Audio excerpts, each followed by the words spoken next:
waxaan u aragnaa tababarkan xisbiga barwaaqo inuu yahay xisbigii lagu gaari lahaa sida magaciisuba uu ka turjumayo wadajirka wixii aan lagu gaarinna laguma gaari karo kalinimo markaas waxaan u aragnaa inuu yahay xisbiga mustaqbalka ummadda wax weyn ka bedeli doona haddii la yidhaahdo markuu soo gabagabo tababarkani waxaan filayaa ama aan isleeyahay way ka soo bixi karaan hogaamin xambaarsan fikir caafimaad qabta oo midaysan oo isku luuqad ku hadlaysa oo wax ka bedeli karta mustaqbalka iyo masiirka ummaddan. tababarkan waa tababar aad qaali u ah qaybtiisa koowaad wuxuu ka dhacay magaalada Adama ee dowladdeegaanka Oromia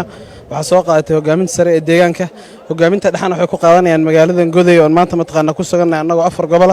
tababarkan waxaan rajeynayaa intuu socdo inaan faa'iido badan kala kulmi doono oo la jaay qaadi doono barwaaqada mataqaana Itoobiya ka hana qaaday tababarkan markuu dhamaado waxaan ka rajeynaynaa maadaama dowladdeegaanka Soomaalida talada dalka uu ka maqnaan jiray in talada dalka mataqaana qayb leeyahay uu ka qaato horumarka la sii siyaadiyo mashaariicaha mataqaana heer federaal laga qaban jirin inay deegaankana soo gaaraan barwaaqan rajeynaynaa. run ahaantii aad iyo aad baan ugu faraxsanahay inaan ka qayb galo maanta tababarka hogaaminta dhexe ee xisbiga BB waxaan ka filaynaa runtii inaan faham fiican ka qaadano ujeedooyinka iyo hadaafta 10 sano la rabo dalka in lagu hogaamiyo sidoo kale waxaan faham fiican filaynaa inaan ka qaadano arrimaha xisbiga wax kana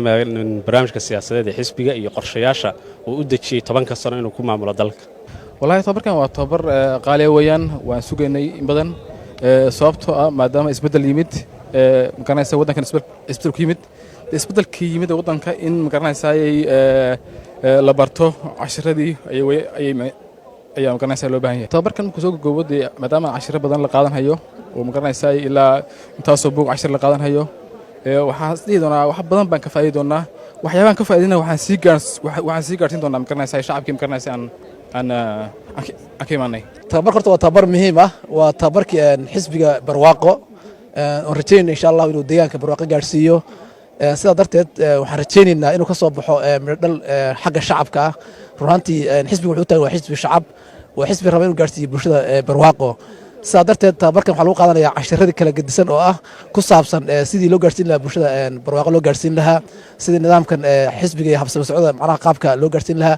annaguna waxaan rajaynaynaa tababarkan waxaan qaadanayna hogaaminta hoose ee qabalayaasha iyo degmooyinka ilaa shacabka ay gaarsiino run ahaantii isbedel muhiim aan ka rajaynaa inuu ka soo baxo insha Allah. tababarkan waa tababar aan sugaynay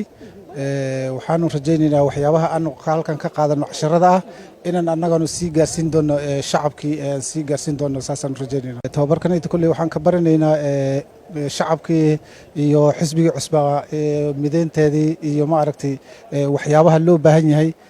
halkan aan ka barano ayaanu gaarsiin doonaa annaguna shacabka gaarsiin doonaa.